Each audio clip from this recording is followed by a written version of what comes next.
ಹೌದು, ಚಿಕ್ಕಬಳ್ಳಾಪುರ ಜಿಲ್ಲೆಯ ಜಿಲ್ಲಾ ಪ್ರಜಾಸೌಧ ಆವರಣದ ಹೊರಭಾಗದಲ್ಲಿ ಅನುಮತಿ ಪಡೆಯದೆ ಚಳುವಳಿಗಳನ್ನು ನಡೆಸುತ್ತಿರುವುದು ಕಂಡುಬರುತ್ತಿದೆ. ಇನ್ನು ಮುಂದೆ ಯಾವುದೇ ಚಳುವಳಿ ಮಾಡಬೇಕಾದಲ್ಲಿ 10 ದಿನಗಳ ಮುಂಚಿತವಾಗಿ ಅನುಮತಿ ಪಡೆಯಲು ಪೊಲೀಸ್ ಇಲಾಖೆಗೆ ಅರ್ಜಿ ಸಲ್ಲಿಸಿ ನಂತರ ಸದರಿ ಇಲಾಖೆಯಿಂದ ಪರಿಶೀಲಿಸಿ ಅನುಮತಿ ನೀಡುವ ಕುರಿತು ನಮ್ಮ ಕಚೇರಿಗೆ ಪ್ರಸ್ತಾವನೆ ಬಂದರೆ ಚಳುವಳಿ ನಡೆಸಲು ಅನುಮತಿ ನೀಡಲಾಗುವುದೆಂದು ಚಿಕ್ಕಬಳ್ಳಾಪುರ ಜಿಲ್ಲಾಧಿಕಾರಿ ಪಿಎನ್ ರವೀಂದ್ರರವರು ಆದೇಶ ಹೊರಡಿಸಿರುವುದು ಸರಿಯಿಲ್ಲ. ಹೋರಾಟ ನಮ್ಮ ಜನ್ಮಸಿದ್ಧ ಹಕ್ಕು. ಈ ಆದೇಶವನ್ನು ಕೂಡಲೇ ಹಿಂಪಡೆಯಬೇಕು. ಈ ಆದೇಶವನ್ನು ಖಂಡಿಸುತ್ತೇವೆ ಎಂದು ಶಾಶ್ವತ ನೀರಾವರಿ ಸಮಿತಿ ಅಧ್ಯಕ್ಷ ಆಂಜನೇಯ ರೆಡ್ಡಿ ಆಕ್ರೋಶ ವ್ಯಕ್ತಪಡಿಸಿದರು. ಜಿಲ್ಲಾಧಿಕಾರಿಗಳು ಒಂದು ಆದೇಶವನ್ನು ಮಾಡಿದ್ದಾರೆ. ಚಿಕ್ಕಬಳ್ಳಾಪುರದ ಪ್ರಜಾಸೌಧದ ಮುಂದೆ ಯಾರಾದರೂ ಹೋರಾಟ ಮಾಡಬೇಕಾದ್ರೆ 10 ದಿನಗಳ ಮುಂಚಿತವಾಗಿ ಪೊಲೀಸ್ ವರಿಷ್ಠಾಧಿಕಾರಿಗಳಿಗೆ ಅರ್ಜಿ ಹಾಕೋಬೇಕು. ಅವರ ವಿವೇಚನೆಯನ್ನು ಬಳಸಿ ಅವರು ಅನುಮತಿ ಕೊಟ್ಟರೆ ಮಾತ್ರ ಹೋರಾಟ ಮಾಡಬೇಕು ಅನ್ನುವಂಥ ಒಂದು ಸರ್ವಾಧಿಕಾರಿ ಆದೇಶವನ್ನು ಇವತ್ತು ಮಾಡಿದ್ದಾರೆ. ಇದನ್ನು ನಾವೆಲ್ಲರೂ ಇವತ್ತು ಖಂಡಿಸ್ತಾ ಇದ್ದೀವಿ. ಕಾರಣ ಏನಂದರೆ, ಈ ದೇಶಕ್ಕೆ ಸ್ವಾತಂತ್ರ್ಯ ಬಂದಿದ್ದೇ ಹೋರಾಟದಿಂದ. ಮತ್ತು ಇವತ್ತು ನಾವೇನು ಪ್ರಜಾಪ್ರಭುತ್ವ ವ್ಯವಸ್ಥೆಯಲ್ಲಿದ್ದೀವ ಅಥವಾ ಬ್ರಿಟಿಷ್ ಆಡಳಿತದಲ್ಲಿದ್ದೀವ ಅನ್ನುವಂಥದ್ದನ್ನು ಸಹ ಇವತ್ತು ಆಡಳಿತಶಾಹಿ ಅಧಿಕಾರಿಗಳು ಅರ್ಥ ಮಾಡ್ಕೋಬೇಕಾಗಿದೆ. ಹೋರಾಟ ಮಾಡುವಂಥದ್ದು ಸರ್ಕಾರದ ಕರ್ತವ್ಯ ಲೋಪ ಆದಾಗ ಅಥವಾ ಅಧಿಕಾರಿಗಳ ಕರ್ತವ್ಯ ಲೋಪ ಆದಾಗ ಅಥವಾ ಮಾನವ ಹಕ್ಕುಗಳಿಗೆ ಕುಂದು ಬಂದಾಗ ತುರ್ತಾಗಿ ತೀರ್ಮಾನ ತಗೊಂಡು ಅದನ್ನು ಹೋರಾಟ ಮಾಡ್ತೀವಿ. ಆ ಹೋರಾಟಕ್ಕೆ ಒಂದು ರಕ್ಷಣೆಯನ್ನು ಕೊಡೋದು ಜವಾಬ್ದಾರಿ ಪೊಲೀಸರ ಮೇಲಿದೆ ಮತ್ತು ಹೋರಾಟಕ್ಕೆ ಸ್ಪಂದಿಸಿ ಅದನ್ನು ಸರ್ಕಾರಕ್ಕೆ ಮುಟ್ಟಿಸಿ ಅದಕ್ಕೆ ಪರಿಹಾರಗಳನ್ನು ಕೊಡುವಂಥ ಜವಾಬ್ದಾರಿ ಜಿಲ್ಲಾಡಳಿತದ ಮೇಲಿದೆ. ಇದನ್ನು ಬಿಟ್ಟು ನೀವು 10 ದಿನದ ಒಳಗಡೆ ನೀವು ಅರ್ಜಿ ಹಾಕಿ ಇದು ನಡೆಯೋದಿಲ್ಲ.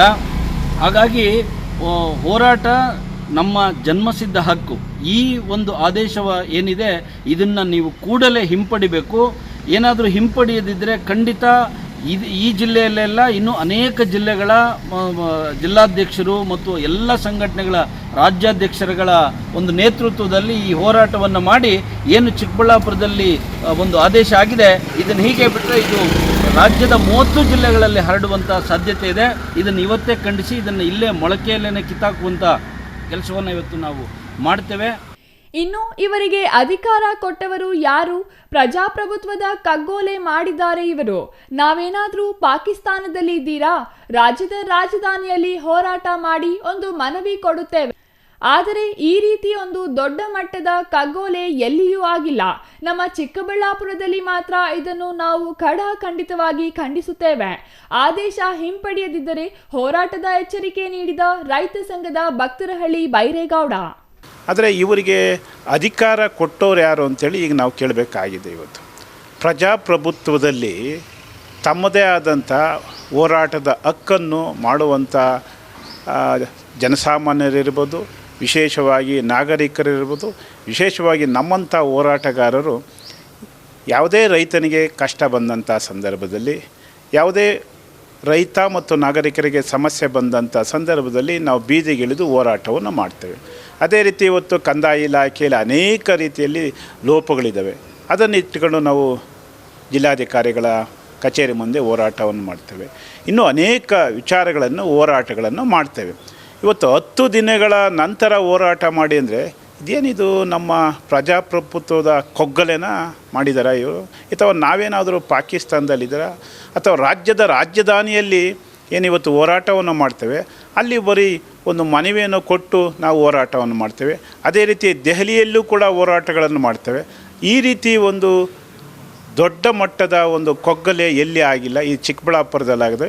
ಇದನ್ನು ನಾವು ಕಡಾಖಂಡಿತವಾಗಿ ನಾವು ಖಂಡಿಸ್ತೇವೆ. ನಾವು ನೋಡ್ತೇವೆ, ಯಾವ ರೀತಿ ನೋಡ್ತೇವೆ, ನಾವೆಲ್ಲ ಬೀದಿಗಿಳಿದು ಈಚೆಗೆ ಬರ್ತೀವಿ. ಎಷ್ಟು ಜನ ತಾವು ದಸ್ತಗಿರಿ ಮಾಡ್ತೀರಿ, ಏನು ಮಾಡ್ತೀರಿ, ಯಾವ ರೀತಿ ದಸ್ತಗಿರಿ ಮಾಡಿ ಜೈಲಲ್ಲಿ ಇಡೋಕ್ಕೆ ಸಾಧ್ಯನಾ ಅನ್ನೋದ್ರ ಬಗ್ಗೆನೂ ಕೂಡ ನಾವೆಲ್ಲ ಹೋರಾಟಗಾರರ ಚಿಂತನೆ ಮಾಡಿ ಒಂದು ದೊಡ್ಡ ಮಟ್ಟದ ಈ ಹೋರಾಟಕ್ಕೆ ಮುನ್ನಾಗ್ತೇವೆ. ಇನ್ನು ಇದೇ ವಿಚಾರವಾಗಿ ಮಾತನಾಡಿದ ಜಿಲ್ಲಾಧಿಕಾರಿ ಪಿಎನ್ ರವೀಂದ್ರರವರು, ಪ್ರಜಾಪ್ರಭುತ್ವದಲ್ಲಿ ಹೋರಾಟ ಮಾಡುವುದು, ಹಕ್ಕುಗಳನ್ನು ಕೇಳುವುದು ಹಾಗೂ ಜನರ ಸಮಸ್ಯೆಗಳು ಇದ್ದಲ್ಲಿ ಸಮಸ್ಯೆಗೆ ಪರಿಹಾರ ಕಂಡುಕೊಳ್ಳುವುದು ಜಿಲ್ಲಾಡಳಿತದ ಒಂದು ಕ್ರಮ. ಈ ಆದೇಶವು ಯಾವುದೇ ಒಂದು ಪ್ರೇರಿತವಾಗಿ ಮಾಡಿರುವುದಲ್ಲ. ಕೆಲವೊಮ್ಮೆ ಇದ್ದಕ್ಕಿದ್ದಂತೆ ಸನ್ನಿವೇಶಗಳು ಬಂದಾಗ ಕೂಡಲೇ ಪ್ರತಿಭಟನೆ ಮಾಡುವ ಪ್ರಸಂಗಗಳು ಬರುತ್ತದೆ. ಅಂತಹ ಪ್ರಸಂಗಗಳು ಹೊರತುಪಡಿಸಿ ನೂರಾರು ಸಂಖ್ಯೆಯಲ್ಲಿ ಜನ ಸೇರಿ ಪ್ರತಿಭಟನೆ ಮಾಡುತ್ತಾರೆ. ಹಾಗಾಗಿ ಪೊಲೀಸ್ ಇಲಾಖೆಯಿಂದ ಸೂಕ್ತ ಕ್ರಮ ಹಾಗೂ ಭದ್ರತೆ ಕಲ್ಪಿಸುವುದಕ್ಕೆ ಮಾತ್ರ ಈ ಆದೇಶ ಹೊರಡಿಸಿರುವುದು, ಬೇರೆ ಯಾವುದೇ ಉದ್ದೇಶಕ್ಕೆ ಅಲ್ಲ ಎಂದು ಸ್ಪಷ್ಟೀಕರಣ ನೀಡಿದರು. ಜಿಲ್ಲೆಯ ಎಲ್ಲ ಸಂಘಟನೆಗಳ ಅಧ್ಯಕ್ಷರು ಮತ್ತು ಕಾರ್ಯದರ್ಶಿಗಳಿಗೆ ಒಂದು ಆದೇಶವನ್ನು ನಾನು ಮಾಡಿದ್ದೀನಿ. ಜಿಲ್ಲಾಡಳಿತ ಭವನದ ಮುಂದೆ ಅಂದರೆ ಹೊರಭಾಗದಲ್ಲಿ ಪ್ರತಿಭಟನೆಯನ್ನು ಮಾಡ್ಕೊಂಡು ಬರ್ತಕ್ಕಂಥದ್ದು ಮೊದಲಿಂದಲೂ ಕೂಡ ಇದೆ.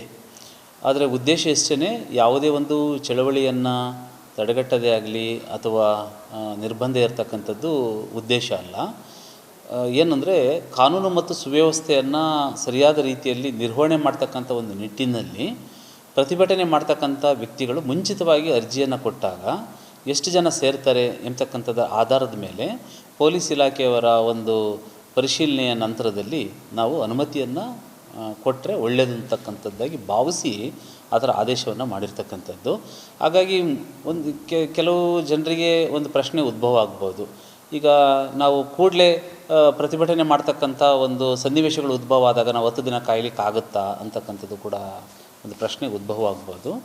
ಆ ಥರ ತ್ವರಿತವಾಗಿ ಅಥವಾ ಕೂಡಲೇ ಚಳವಳಿ ಮಾಡ್ತಕ್ಕಂಥ ಸನ್ನಿವೇಶಗಳು ಬರ್ತವೆ, ಇಲ್ಲ ಅಂತ ಹೇಳೋದಿಲ್ಲ. ಅಂಥ ಸಂದರ್ಭಗಳನ್ನು, ಆ ಥರದ ಅನಿವಾರ್ಯತೆಗಳನ್ನು ಹೊರತುಪಡಿಸಿ ಇನ್ನುಳಿದಂತೆ ವ್ಯವಸ್ಥಿತವಾಗಿ ಏನು ನಾವು ಚಳವಳಿಯನ್ನು ಮಾಡಬೇಕು ಅಂತೇಳ್ಬಿಟ್ಟು ನೂರಾರು ಸಂಖ್ಯೆಯಲ್ಲಿ ಬಂದು ಸಾರ್ವಜನಿಕರು ಬಂದು ಪ್ರತಿಭಟನೆ ಮಾಡ್ತಕ್ಕಂಥ ಒಂದು ಸಂದರ್ಭಗಳಲ್ಲಿ ಮುಂಚಿತವಾಗಿಯೇ ಜಿಲ್ಲಾಡಳಿತದ ಗಮನಕ್ಕೆ ಬಂತು ಅಂದರೆ ನಾವು ಸೂಕ್ತ ವ್ಯವಸ್ಥೆಯನ್ನು ಮಾಡಿಕೊಂಡು ಅವರಿಗೆ ಸಮಯ ಮತ್ತು ದಿನಾಂಕವನ್ನು ಕೊಡಲಿಕ್ಕೆ ಅನುಕೂಲ ಆಗಲಿ ಅಂತಕ್ಕಂಥದ್ದು ಒಂದು ಉದ್ದೇಶ. ಆಮೇಲೆ ಒಂದೇ ದಿನದಲ್ಲಿ 2-3 ಧರಣಿಗಳು ಮಾಡ್ತಕ್ಕಂಥ ಪ್ರಸಂಗಗಳು ಕೂಡ ಬರ್ಬೋದು, ಓವರ್ಲ್ಯಾಪ್ ಆಗಿಬಿಡ್ತವೆ.